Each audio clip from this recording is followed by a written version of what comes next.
Skáldasuð nafn á ljóða- og listahátíð sem nú stendur yfir í Dúshúsum í Reykjanesbæ. Gunnhildi Þórðardóttur, ljóðskáldi, margt til lista lagt og Hilmar Bragi ræddi við hana listina. Ég villt valkyrja sem geng vegi, ótróðna vegi. Ég konan með kósakaffið og kyrja yfir eldinum. Ég trúi á feminista funkis og fegur mannsandans. Ég máttug móðir með malbikuð sár. Ég nútíma kona með nakta núansa sem hlusta upp í fólki. Ég hlustari með hamfara kokteil í hendi og hjartað á réttum stað. Ég grjótharð gríla og gælla á sama tíma. Ég hlusta ekki á pappapólitík og fasista populisma. Ég tel niður taktinn og tek völdin í mínar eigin hendur. Ég krem klustur og klámítur. Ég sigra sorgina og finn styrkin umvefja mig. Ég andleg abbadís almennings og finn friðinn innra með mér. Skáldasuð ljóða- og listahátíð sem ég stofnaði í fyrra. Gekk mjög vel. Við vorum með bæði sýningu og upplestur og svona vinnusmiðju fyrir börn og ungmenni í bókasafninu. Og nú við komin hér í Bíósal Dúshúsa og við í rauninni bara í mjög svipaðri dagskrá eins og í fyrra með sýningu sem heitir Orð eru til alls fyrst. Og þessi sýning á það bara sameiginlegt að á henni eru textaverk og mörg þessara textaverka tengjast ljóðum alveg beint. Önnur ekki neitt á neitt sérstakan hátt nema bara þetta eru orð og stafir. Og Þú ert að kalla borðinu fólk úr bara öllum áttum. já, ég geri það. Mér finnst mjög gaman að blanda ljóðlist og myndlist saman. Ég vinn þannig sem myndlistamaður og hef alltaf líka verið, ég hef verið að skrifa alveg frá því að ég bara man eftir mér.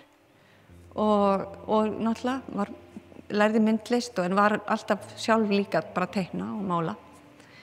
En ég með marga listamennina, þetta Hanna frá Jaðri, þetta hún Jóna Líf Halldórsdóttir og svo þetta ljóðskáldin Anton Helgi Jónsson og Sigurlín Bjarney Gísladóttir og þau einmitt stigu á stokk á upplestrinum líka. Og síðan ég sjálf með verk og Sossa sýnir líka og svo við með mjög skemmtilegt verkefni sem heitir Samfélag fyrir öll. Það pólska listakonan Venana Skreka sem býr og starfar hér og hún hefur verið að vinna með Rauða krossinum og þar eru við með 15 erlenda þáttakendur frá 8 löndum og þau rauninni að lýsa því hvað heima fyrir þeim. Mjög fallegt, svona ljóð á pappírssköllar. Þið ekki bara með verk hér í Bíósal Dús, þið eru víð bæinn. Við erum víð bæinn, já, vissulega. Við erum ég ákvað að kalla það ljóð í lauginni, að þá getur fólk komið að lesa ljóð.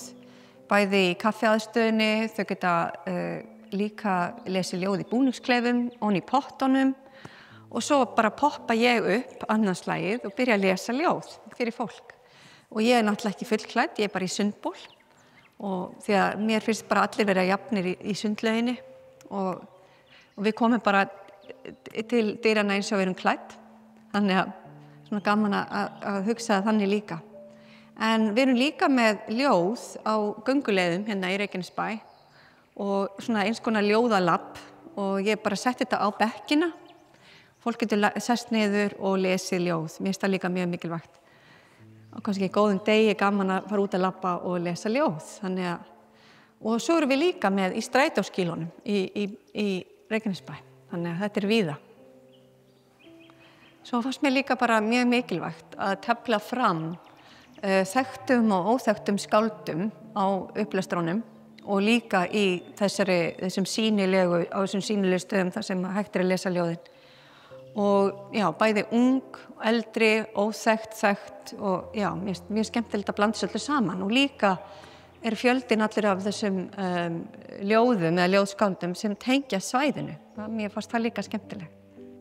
En svona kannski leið fólks að ljóðinu kannski bara sniðugt að koma á svona viðburð og kynnast ljóðinu með þessu formi, að láta lesa það fyrir sig. Áður en þú fer kannski að demba þér á bókasöfninni í bókabúðurnar að leita þér að ljóðabókum. Einmitt. Mér fannst líka mér finnst þetta svolítið skemmtileg hugmynd að vera ekki alltaf bara að hafa allt svona formlegt. Og þegar maður einmitt í sundlauginni að bara drekka kaffi, að akkur ekki þá að vera að lesa ljóð eða að einhver annar að lesa ljóð fyrir þig þegar þú ert í heitapottinum eða að þú ert bara á göngu. Þetta þarf ekki að vera svona formlegt þar sem þú ert endilega inn í ykkur safni að hlusta á ykkur segja ljóð en þetta má líka bara vera á óformlegum stöðum. Mér fannst það líka mikilvægt. Einhvern veginn að svona brjóta hindranirnar. Mér finnst það mikilvægt. Hvernig bara vaknar þessi hugmynd að gera þetta? Ég fæ reyndar oft hugmyndir í sundlauginni og það er rosalega gott fyrir mig að því ég hef svo lítinn tíma til að hugsa mikið svona í friði heima hjá mér. Ég á svo mörg börn og ég er alltaf á þeytingi í kringum þau.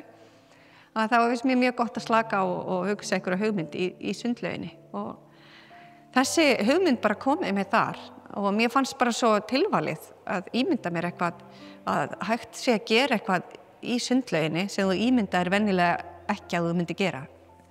Og það eru fáir sem að taka bækur með í sund en það eru reyndar sumir, maður hefur séð það alveg í pottunum, þau eru að lesa bara og það er bara gaman.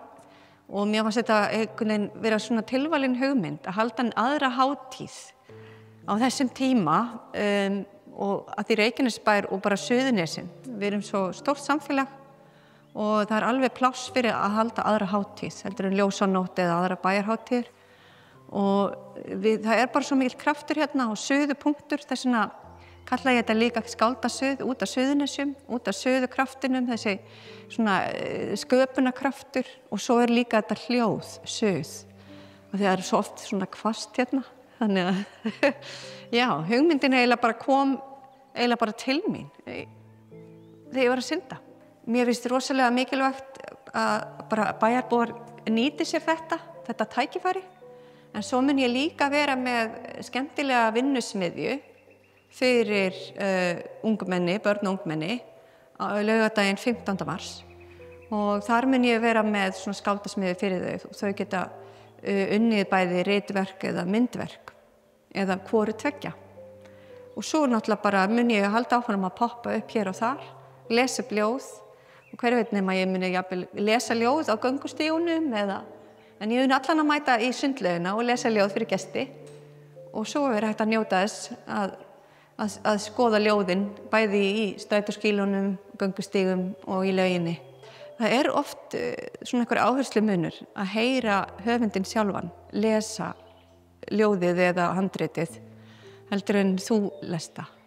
Það kemur önnur túlkun, það er önnur upplifun, þannig að já, ég mæli mjög mikið með því að hlusta á höfunda.